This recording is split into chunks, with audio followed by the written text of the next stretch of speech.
El ataúd estaba cerrado. Nadie pudo verlo por última vez. Decían que el accidente lo había dejado irreconocible. Pero algo dentro de mí no estaba en paz. Mientras el sacerdote rezaba, mi celular vibró. Pensé que era una notificación, pero cuando vi el mensaje, sentí que el suelo desaparecía bajo mis pies. Era del número de mi esposo. Las palabras eran claras, imposibles.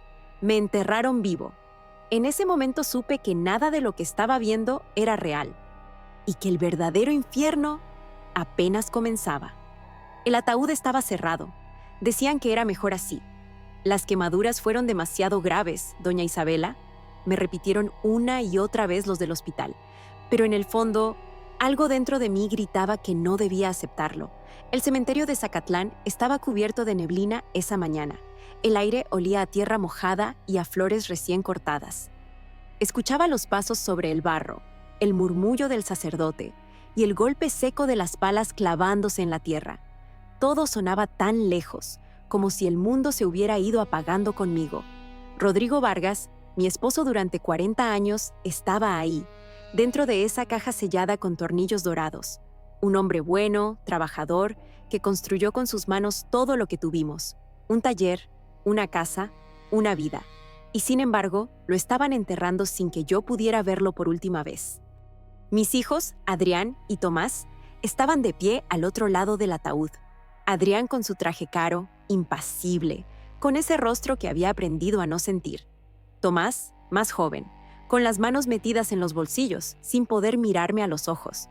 A 1 metro de distancia, Lorena, la esposa de Adrián, sostenía un paraguas negro y miraba su reloj como si tuviera prisa por irse. «Señora Rivas», dijo el sacerdote con voz solemne, «que el alma de su esposo encuentre la paz eterna». ¿Paz eterna?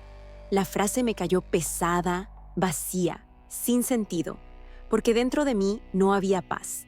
Había ruido, un ruido invisible que crecía con cada palada de tierra que caía sobre el ataúd cerrado. Dolores, mi vecina y amiga de toda la vida, me tomó de la mano. «Isa, ya está, déjalo descansar». Pero no podía soltar ese pensamiento que me atormentaba. ¿Por qué no me dejaron verlo? ¿Por qué tanto apuro en enterrarlo? Los últimos días habían sido un torbellino de confusión. Rodrigo había muerto, según dijeron, tras una explosión en su taller. Una herramienta eléctrica había fallado, provocando un incendio pequeño pero letal. Sin embargo, el cuerpo fue retirado del hospital tan rápido que no tuve tiempo ni de despedirme. Recordaba perfectamente la última vez que lo vi con vida. Era un viernes, temprano, antes de que él saliera a trabajar. «Isa, no olvides revisar el gas», me dijo sonriendo mientras ajustaba su viejo cinturón de cuero. Le serví café como todas las mañanas. Él lo bebió despacio, observando por la ventana. Luego se acercó, me acarició la mejilla y susurró: «Si algún día me pasa algo, quiero que recuerdes esto. Nadie nos quita lo vivido». Me reí. Pensé que solo estaba siendo nostálgico, pero ahora cada palabra suya me quemaba en la memoria. El sonido del celular me sacó del trance. Vibró en mi bolso. Una vibración larga, insistente, que me hizo sobresaltar en medio del silencio del cementerio. Antes de seguir con esta historia, asegúrate de estar suscrito aquí al canal. Cada día compartimos relatos reales y profundos, de esos que dejan cicatrices en el alma. Y cuéntame en los comentarios, ¿tú también has sentido que algo no encaja cuando todos dicen que todo está bien? Quiero leerlos. Lo tomé sin pensar. La pantalla brillaba con el nombre que conocía de memoria: Rodrigo Vargas. Por un instante creí que era un error, una confusión, algún viejo mensaje que se había reactivado. Pero la fecha era de ese mismo día. Con las manos temblorosas abrí el mensaje. Me enterraron vivo. Las letras eran simples, pero me atravesaron como un cuchillo. El celular casi se me resbaló entre los dedos. Sentí un zumbido en los oídos, el corazón golpeando como un tambor. Miré alrededor. Nadie parecía haber notado mi reacción. Los ojos de mis hijos estaban en el ataúd, o quizá fingían estarlo. Tragué saliva y escondí el teléfono dentro del bolso. No podía reaccionar ahí. No frente a ellos. Dolores me preguntó: «¿Te sientes mal, Isa?» «No, solo el aire», respondí. Pero la voz me salió hueca, como si no fuera mía. El sacerdote cerró la oración con una última bendición. Los hombres del cementerio empezaron a empujar tierra sobre el ataúd. Cloc, cloc, cloc. Cada golpe retumbaba en mis huesos. Mis piernas comenzaron a temblar. Pensé en abrir el ataúd, gritar que pararan, que no estaba segura, que quería verlo, pero una voz dentro de mí me detuvo. Si estás leyendo esto, ya es tarde. Las palabras del mensaje resonaban una y otra vez en mi mente. Me enterraron vivo. Cuando al fin terminó la ceremonia, Adrián se acercó. Mamá, lo siento mucho. Su tono era correcto, pero vacío. Ni un temblor en la voz, ni un brillo de tristeza en los ojos. Ya es momento de irnos. No, dije casi sin pensarlo. Quiero quedarme un momento más. Adrián me observó con incomodidad. Está bien, pero no tardes. Lorena y yo tenemos que volver a Guadalajara esta misma tarde. Su esposa colocó una mano en su hombro, impaciente. Tomás, en cambio, evitó mirarme. Le temblaban las manos. Parecía querer decir algo, pero se contuvo. Me quedé sola frente a la tumba recién cubierta. La neblina se espesó. El viento movía las flores, haciendo sonar las cintas de condolencias. Tomé el celular otra vez. El mensaje seguía ahí, como un fantasma digital. Decidí escribir. ¿Quién eres? La respuesta llegó en menos de un minuto. No confíes en nadie, ni en ellos. El corazón me dio un vuelco. Levanté la vista lentamente y los vi. Mis 2 hijos caminando hacia el auto negro que habían alquilado. Adrián abrió la puerta para Lorena y antes de entrar, giró la cabeza hacia mí. Me miró fijo, con una sonrisa leve. Pero algo en sus ojos me estremeció. No era tristeza, era alivio, como si finalmente se hubiera quitado un peso de encima. Cuando se fueron, Dolores volvió a mi lado. Isa, vámonos. Este lugar me pone la piel de gallina. Asentí, pero mis pies no querían moverse. Miré una vez más hacia la tumba. La tierra todavía estaba húmeda, y aunque sé que suena imposible, juraría que por un instante se movió. La pantalla de mi celular volvió a encenderse. Un nuevo mensaje. No me queda mucho aire. Solté un grito ahogado. Dolores me tomó del brazo. Isa, ¿qué pasa? Nada. Es nada. Guardé el celular con rapidez, temblando. Por dentro, todo se me desmoronaba. Esa noche no dormí. Me senté en la sala, con la lámpara encendida, mirando la foto de boda que siempre colgó junto a la ventana. Rodrigo sonreía, con ese brillo sereno en los ojos que ahora me perseguía. Releí el mensaje una y otra vez, hasta que las lágrimas nublaron la pantalla. Algo estaba mal, demasiado mal. Y aunque mi mente me gritaba que era imposible, mi corazón sabía la verdad. Rodrigo estaba tratando de decirme algo. ¿Y si su mensaje era real? Entonces, el hombre dentro de ese ataúd no era mi esposo. No dormí esa noche. El reloj marcaba las 3 de la mañana y el silencio era tan espeso que podía oír mis propios latidos. La casa olía todavía al incienso del velorio, y en la mesa, la vela que había encendido por Rodrigo seguía consumiéndose, lenta, dejando una sombra temblorosa sobre su fotografía. Cada vez que el celular vibraba, mi cuerpo se estremecía. Esperé un nuevo mensaje, una señal, cualquier cosa, pero no llegó nada más. Solo aquel último texto seguía brillando en la pantalla. No me queda mucho aire. No podía contárselo a nadie. Si lo hacía, dirían que estaba loca, que el dolor me había roto la mente. Pero yo conocía a Rodrigo. Él no bromeaba. Y si había una mínima posibilidad de que estuviera vivo, tenía que descubrir la verdad. Al amanecer, la niebla cubría todo Zacatlán. Me envolví en un rebozo y caminé hasta la cocina. Marina López, mi vecina, había llegado temprano, como siempre, con una jarra de atole caliente. «Te ves pálida, Isa», dijo mientras servía en 2 tazas. «No deberías quedarte sola tantos días». «No estoy sola», respondí sin pensar. Ella me miró extrañada, pero prefirió no insistir. Mientras bebía el atole, decidí que debía ir al banco. Rodrigo manejaba todas nuestras cuentas, y si algo estaba mal, ahí habría rastros. Tomé su libreta, su credencial y su vieja pluma de metal, esa que usaba para firmar cada recibo. Marina insistió en acompañarme, pero le dije que no. Necesitaba hacerlo sola. El banco quedaba a unas cuadras del mercado principal. Las calles aún olían a pan dulce y a humo de leña. Dentro del edificio, el aire era frío, casi hostil. La gerente, la señora Ruiz, me conocía desde hacía años. «Señora Rivas, lo siento tanto por su pérdida», dijo con tono formal. Rodrigo era un buen hombre. Asentí, sin poder sostenerle la mirada. «Necesito revisar nuestras cuentas», dije. «Hay movimientos que no reconozco». La mujer revisó la pantalla y frunció el ceño. «Aquí aparecen 3 retiros grandes en los últimos meses. Enero, febrero y marzo. Todos hechos en ventanilla». Mi corazón se detuvo un segundo. ¿Cuánto dinero? Casi 12,000 pesos en total. Rodrigo nunca movía más de lo necesario. ¿Podría ver las firmas? La gerente imprimió los comprobantes y me los entregó. Las firmas estaban ahí, temblorosas, inseguras, demasiado diferentes de la caligrafía firme que yo conocía. «Esto no es de mi esposo», dije con la voz quebrada. «Señora, él vino personalmente», explicó Ruiz. «Incluso lo acompañó un familiar». «¿Un familiar? ¿Cuál?» «El señor Adrián Vargas», respondió sin titubear. El mundo me dio un vuelco. Intenté no mostrar mi angustia. «¿Está segura?» «Sí», dijo que su padre tenía problemas de visión y que él le ayudaba con los trámites. No pude seguir escuchando. Sentí un nudo en la garganta, el aire denso, la garganta seca. Salí del banco sin despedirme, con las hojas apretadas en la mano. Caminé sin rumbo por las calles empedradas, entre el murmullo del mercado y el olor a flores. Cada paso me pesaba más.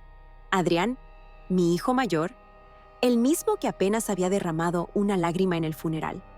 Cuando llegué a casa, la luz de la tarde caía sobre las ventanas. Abrí el cajón del escritorio de Rodrigo.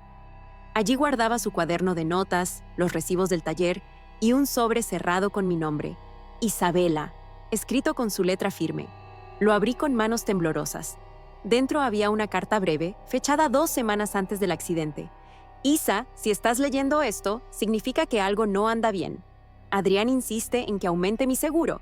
Dice que es por ti, pero algo no me huele limpio. Si me pasa algo, no confíes ciegamente. Y busca a Samuel Herrera. Él sabrá qué hacer». Mis piernas se doblaron. Caí sobre la silla y lloré por primera vez desde el funeral. Rodrigo había sentido el peligro, había intentado protegerme, pero ya era tarde. La puerta se abrió de golpe. «¿Mamá?» Era Tomás.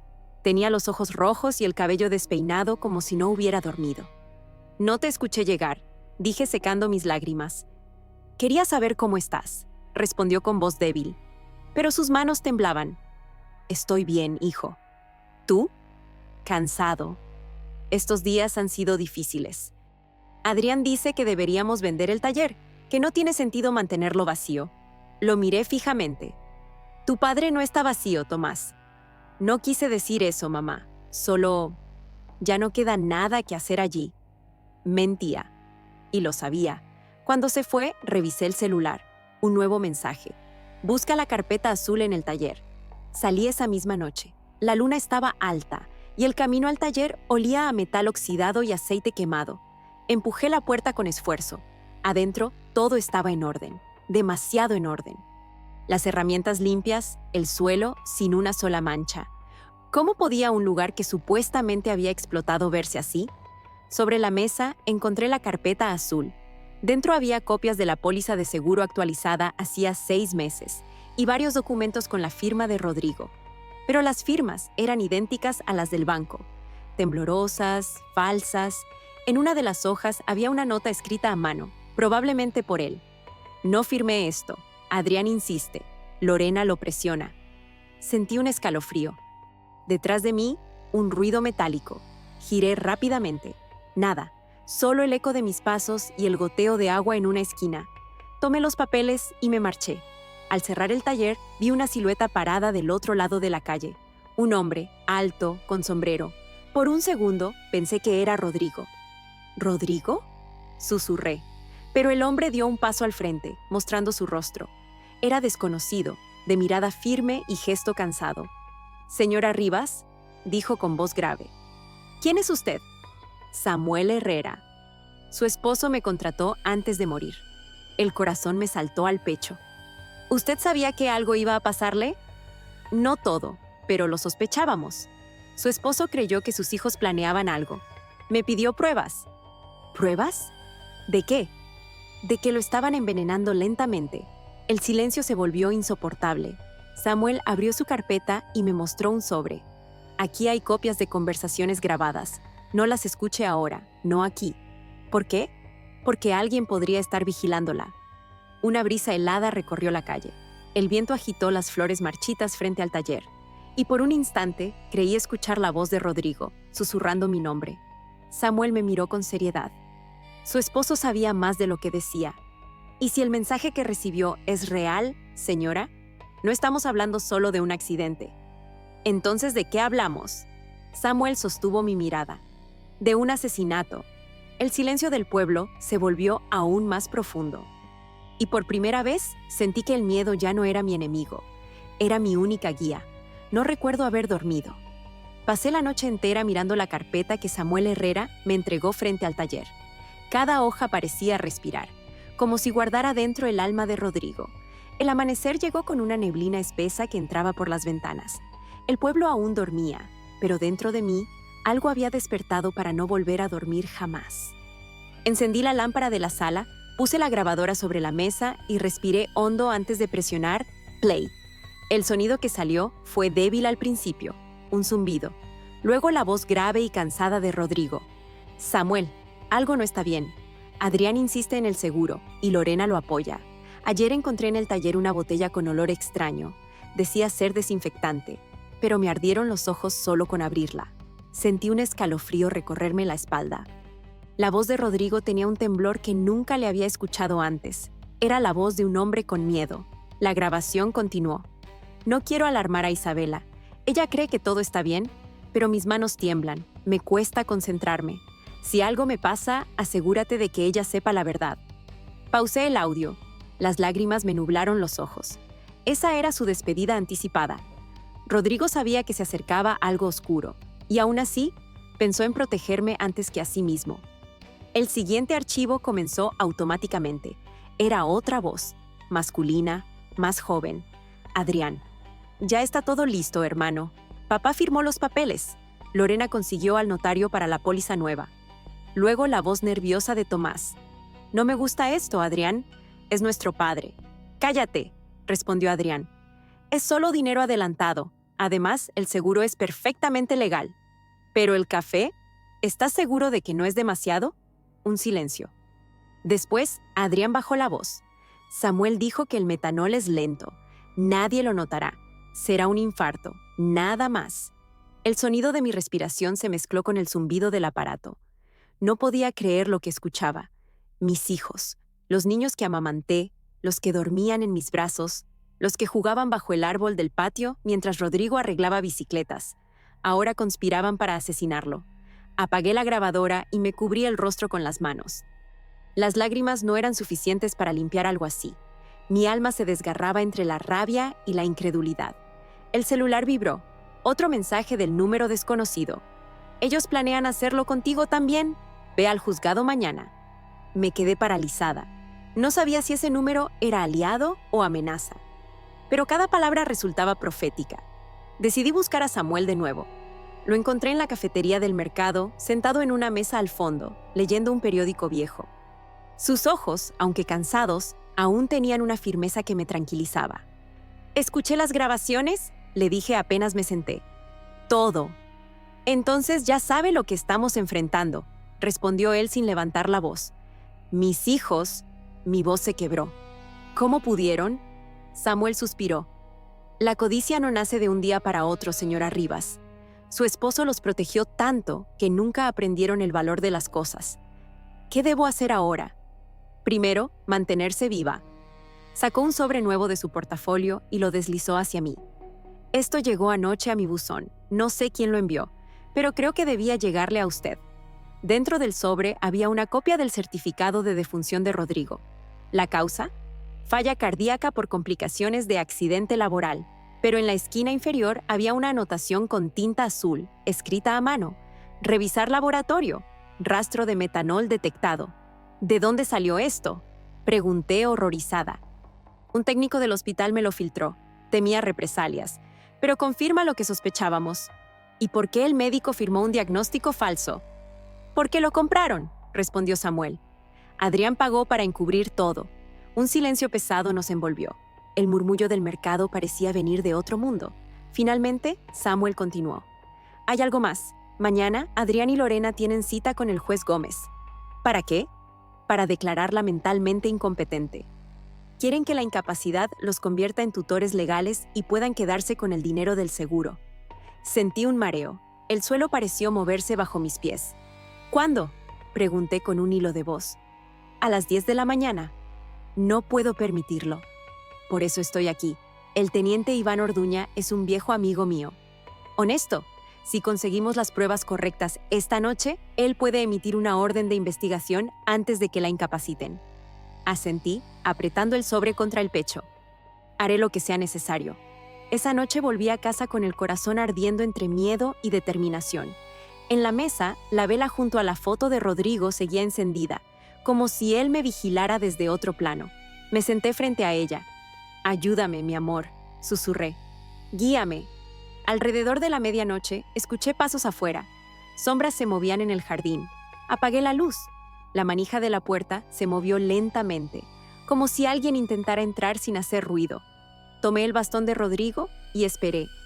Los pasos retrocedieron. El silencio volvió, pero mi cuerpo siguió tenso como un resorte.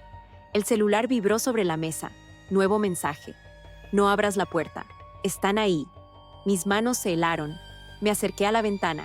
Entre las cortinas vi el reflejo de Adrián hablando con alguien dentro del auto.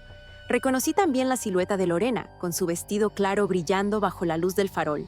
No estaban de visita, estaban vigilándome. Esperé a que el motor del coche se alejara. Entonces corrí a la habitación y tomé los documentos, la grabadora y la carta de Rodrigo. Nada podía quedarse ahí. Cuando salí, la niebla había cubierto todo el camino. Samuel me esperaba en el coche, al otro lado de la calle. «Vámonos», dijo sin preguntar. Durante el trayecto hacia la estación de policía, guardé silencio. Solo escuchaba mi respiración y el sonido lejano de la lluvia sobre el parabrisas. Samuel apretó el volante. «No se preocupe, señora Rivas. Esta noche todo cambiará». Al llegar, el teniente Iván Orduña los esperaba. Hombre alto, de rostro firme, con el uniforme ligeramente arrugado por las horas de turno. «Herrera me explicó la situación», dijo mientras extendía la mano. «Necesito escuchar esas grabaciones». Encendí la grabadora sobre la mesa. Las voces de Adrián y Tomás llenaron la sala una vez más. Frías, calculadas. Orduña las escuchó sin interrumpir. Cuando terminaron, levantó la mirada. «Esto es suficiente para abrir una investigación formal. Pero deben tener cuidado». «¿Por qué?», pregunté. «Porque cuando la gente mata por dinero, no duda en hacerlo 2 veces». Guardé silencio. Samuel asintió. «¿Qué haremos ahora, teniente?» «Exhumar el cuerpo», respondió Orduña con firmeza. «Si hay metanol en los restos, tendremos pruebas irrefutables». Mi pecho se cerró. El cuerpo de Rodrigo. Tendrían que abrir su tumba. Sentí un nudo en el alma, pero asentí. «Háganlo», el teniente firmó la orden. «Será mañana al amanecer». Samuel me acompañó hasta el auto. Antes de subir, me miró con un dejo de respeto. «¿Su esposo estaría orgulloso, señora Rivas?» «No», respondí. «¿Él estaría triste de ver en lo que se convirtieron nuestros hijos?» El cielo comenzó a clarear, y mientras el primer rayo de sol se filtraba entre la niebla, supe que al abrir esa tumba, no solo desenterrarían un cuerpo, desenterrarían la verdad. El amanecer llegó con un frío que cortaba la piel. Zacatlán despertaba entre la niebla y yo estaba allí, frente a la tumba de mi esposo, con el corazón latiendo tan fuerte que sentía que podía romper el silencio. El teniente Iván Orduña dio la orden. Los sepultureros comenzaron a remover la tierra húmeda. El sonido de las palas golpeando el suelo retumbaba en mis oídos como si fueran campanas fúnebres otra vez. Samuel permanecía a mi lado, con el sombrero en la mano y la mirada fija en el ataúd. «¿Estás segura de querer ver esto?», me preguntó en voz baja. «Ya no hay vuelta atrás», respondí. «No puedo vivir sin saber la verdad». El féretro salió poco a poco, cubierto de barro y raíces. El aire se volvió denso, casi irrespirable. Un médico forense abrió la tapa y el olor de la descomposición llenó el lugar. Sentí las piernas ceder, pero me mantuve firme. No lloré, ya no me quedaban lágrimas. El doctor revisó los restos con precisión casi ritual. Luego asintió y se volvió hacia el teniente. «Hay tejido suficiente para análisis. Si hay rastros de metanol, lo sabremos en pocas horas». El teniente hizo una señal a su asistente. Sellaremos el cuerpo y lo llevaremos al laboratorio de Puebla. Asentí en silencio. Sentía como si Rodrigo estuviera allí, mirándome, esperando que no titubeara. Mientras tanto, al otro lado del cementerio, vi una figura que me heló la sangre. Adrián.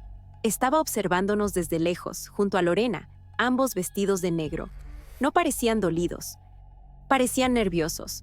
Cuando nuestros ojos se cruzaron, él sonrió apenas, esa sonrisa vacía que ya conocía. «No te acerques», susurré entre dientes. Samuel se dio cuenta de mi tensión. «¿Qué pasa?» «Está aquí. Adrián está aquí». Samuel giró la cabeza, pero para entonces ya se habían marchado. Las horas siguientes fueron un infierno. Esperar el resultado del laboratorio era como sostener un cuchillo sobre el pecho sin saber cuándo caería. El teniente Orduña se mantuvo en contacto con Puebla. Cada llamada suya me hacía contener la respiración, hasta que, a las 8 de la noche, finalmente lo escuché decir las palabras que pondrían todo en su lugar. «¿Isabela?» Me miró con gravedad. Los resultados confirmaron la presencia de metanol en sangre. El mundo se detuvo. Todo el aire de la sala desapareció. Samuel bajó la cabeza, cerrando los ojos en señal de respeto. El teniente continuó. «No fue un accidente, señora. Su esposo fue envenenado lentamente». «¿Y ahora qué sucede?», pregunté. «Ahora tenemos una causa de muerte, grabaciones y pruebas financieras. Es suficiente para emitir órdenes de arresto». Samuel apretó mi mano. «Lo logramos, Isabela. Rodrigo tendrá justicia». Pero dentro de mí no había alivio, solo una tristeza infinita. Porque la justicia que se acerca también destruye lo que queda del alma. Y yo iba a ver a mis propios hijos tras las rejas. La policía llegó a casa de Adrián Vargas esa misma noche. La mansión, en las afueras del pueblo, estaba iluminada como si nada pasara. Adrián abrió la puerta con calma, vestido aún con su traje oscuro, y detrás de él apareció Lorena, con una copa de vino en la mano. «¿Qué significa esto?», preguntó irritado al ver a los agentes. El teniente Orduña le mostró la orden. «Arresto por homicidio premeditado y falsificación de documentos». Adrián soltó una risa seca. «Esto es un error. No tienen pruebas». Entonces Samuel dio un paso al frente. «Las tenemos todas. Grabaciones, pólizas, laboratorio». Lorena intentó interceder, pero los oficiales ya estaban esposándolo. De repente, Tomás apareció al fondo del pasillo. Parecía deshecho, con los ojos enrojecidos. Cuando vio las esposas en las muñecas de su hermano, se desplomó contra la pared. «¿No era así, Adrián?», murmuró. «¿No debía llegar tan lejos?». Adrián lo miró con desprecio.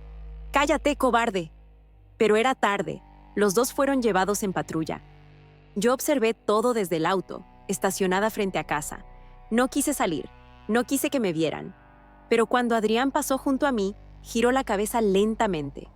Sus ojos se cruzaron con los míos por última vez, y en ellos no vi culpa, vi odio. A la mañana siguiente fui llamada a declarar. El juzgado estaba lleno de periodistas, curiosos y vecinos que no podían creer que los hermanos Vargas, tan exitosos, tan ejemplares, fueran asesinos. El fiscal me pidió que relatara todo desde el principio. Lo hice con voz temblorosa, pero firme. Cada palabra era una herida abierta. Conté del mensaje, del taller, del banco, de la carta de Rodrigo, de Samuel, de las grabaciones. Cuando terminé, el silencio fue absoluto. Solo se escuchaba el ruido lejano de las teclas de una máquina de escribir. El juez asintió lentamente. «Basta con las pruebas presentadas. Continuaremos con la audiencia de cargos». En ese momento, Adrián me miró desde el banquillo de los acusados. Su rostro había cambiado. Ya no era el hombre elegante de antes. Era un extraño con la mirada llena de rencor. «¿Estás satisfecha, madre?», preguntó en voz baja. «No», le respondí. «Pero al menos ahora tu padre puede descansar». «Padre», rió con amargura. «Siempre lo preferiste a mí». «No, Adrián, fuiste tú quien se olvidó de quién era él». Sus ojos se llenaron de lágrimas, pero no por arrepentimiento, sino por rabia. «No te das cuenta, ¿verdad?», susurró. «Si no lo hubiera hecho yo, alguien más lo haría». «¿Qué dices?». «Papá ya estaba enfermo. Solo adelanté lo inevitable». El silencio se rompió con la voz del fiscal. «¡Basta!». El juez golpeó el mazo. «Se suspende la audiencia». Mientras se los llevaban, Tomás me miró. No dijo nada, pero sus labios se movieron en silencio. «Perdón». Yo bajé la cabeza. No supe si ese perdón era suficiente. Quizás ya nada lo sería. Esa noche volví al cementerio. El cielo estaba despejado por primera vez en semanas.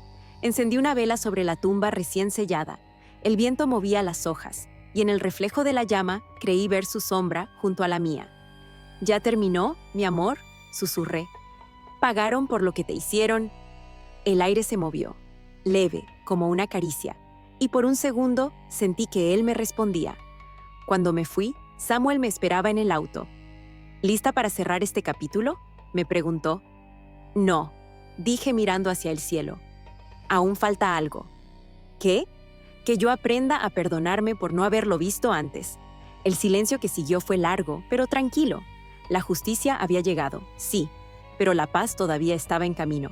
Han pasado 2 años desde aquel día, 2 años desde que vi a mis hijos esposados, desde que escuché por última vez el nombre de Rodrigo en un tribunal. A veces, todavía despierto en medio de la noche, esperando escuchar el sonido de su respiración a mi lado, pero solo encuentro el eco del silencio. El tiempo no borra el dolor, solo lo acomoda en un rincón donde deja de doler tanto. Hoy, mi casa es distinta. Donde antes estaba el taller, ahora hay un jardín lleno de flores. Cada rosa, cada hortensia, cada jazmín fue plantado con mis propias manos. Le puse su nombre, el Jardín de Rodrigo. Las paredes aún conservan el aroma a aceite viejo y madera, pero ahora, entre las herramientas oxidadas, crecen plantas que él siempre quiso tener. Al principio pensé que el jardín era una forma de aferrarme al pasado, pero con el tiempo entendí que era una manera de perdonar. Cada domingo voy al cementerio. Llevo flores frescas y me siento frente a su tumba mientras el sol se filtra entre los árboles. Ya no le hablo con lágrimas, le hablo con calma, le cuento sobre las cosas nuevas, sobre las mujeres del pueblo que vienen al jardín a pedir consejos, sobre los niños que juegan donde antes se oía el ruido del martillo. Porque lo que comenzó como un pequeño jardín se convirtió en algo más grande, una fundación. La llamé Fundación Rodrigo Vargas para ayudar a víctimas de violencia familiar y herencias manipuladas. Nunca imaginé que tantas personas llegarían con historias parecidas a la mía. Mujeres mayores engañadas por sus propios hijos, hombres traicionados por sus familias, ancianos despojados de sus casas. Cada vez que alguien toca mi puerta, me repito lo mismo. Si mi dolor puede salvar a otro, entonces no fue en vano. Samuel Herrera sigue visitándome. A veces trae pan de Zacatlán o café de Veracruz. Siempre llega con su sombrero gastado y esa mirada que mezcla cansancio y ternura. No hablamos del caso.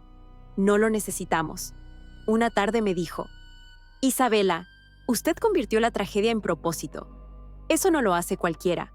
Sonreí con humildad. No lo hice sola. Rodrigo me dio la fuerza. Los periódicos ya olvidaron la historia. Los hermanos Vargas desaparecieron de los titulares y quedaron solo como un recuerdo oscuro en las noticias viejas. Adrián y Tomás cumplen cadena perpetua en la prisión de Puebla. A veces cuando llueve, pienso en ellos, no con odio, con tristeza, porque la cárcel más cruel no es la de hierro, sino la del alma. El fiscal me ofreció asistir a una audiencia reciente. Rechacé la invitación. No necesito verlos. Ellos ya viven con el peso de lo que hicieron. Yo, en cambio, decidí vivir con el peso de haber sobrevivido. Una mañana, mientras regaba las flores, Marina López, mi vecina y amiga de siempre, se acercó. «Isa, ¿alguna vez pensaste en volver a casarte?», preguntó con una sonrisa pícara. Reí por primera vez en mucho tiempo. «A esta edad, lo único que quiero es paz, Marina». «Y la tienes», respondió ella, «porque hiciste lo correcto». Esa noche me senté en el porche. El viento movía las cortinas y el aire olía a lluvia. Tomé el celular viejo, el mismo que guardaba los mensajes que lo cambiaron todo. La pantalla estaba rota, pero aún podía leerse el último mensaje. «Me enterraron vivo». Lo guardé de nuevo en la caja donde conservo su anillo y la carta que me escribió. Ya no lo miro con miedo, sino con gratitud. Porque ese mensaje no fue una maldición. Fue una advertencia, una llamada de amor más allá de la muerte. Encendí una vela y miré el cielo. La luna estaba clara y por un momento juraría que vi su silueta entre las sombras del jardín. «Gracias, Rodrigo», susurré, «por enseñarme que el amor verdadero no termina con la muerte». El viento sopló, haciendo danzar las hojas, y sentí su presencia una vez más, como una caricia invisible. A veces vienen estudiantes a entrevistarme. Me preguntan cómo soporté tanto. Y yo siempre respondo lo mismo. El amor sin límites te ciega. El amor con límites te salva. Les hablo de justicia, pero también de perdón. Porque aprendí que perdonar no significa olvidar. Significa dejar de cargar con el veneno del otro. Mi historia se volvió conocida. Hay quienes lloran, otros se sorprenden, algunos se enojan, pero todos aprenden algo, que la traición más dolorosa puede ser también el comienzo de una nueva vida. Y cuando los visitantes se van, quedo sola entre las flores del jardín. El sol se esconde detrás de los cerros y todo se vuelve dorado. Entonces cierro los ojos y escucho. El viento entre los árboles suena igual que su voz cuando me decía, Isa, nadie nos quita lo vivido. Sonrío, porque sé que tenía razón. Gracias por quedarte hasta el final. Historias como la de Isabela nos recuerdan que la familia no siempre se elige con la sangre, sino con el corazón. Si esta historia te tocó, deja tu comentario y suscríbete, porque en este canal seguimos contando las verdades que pocos se atreven a decir.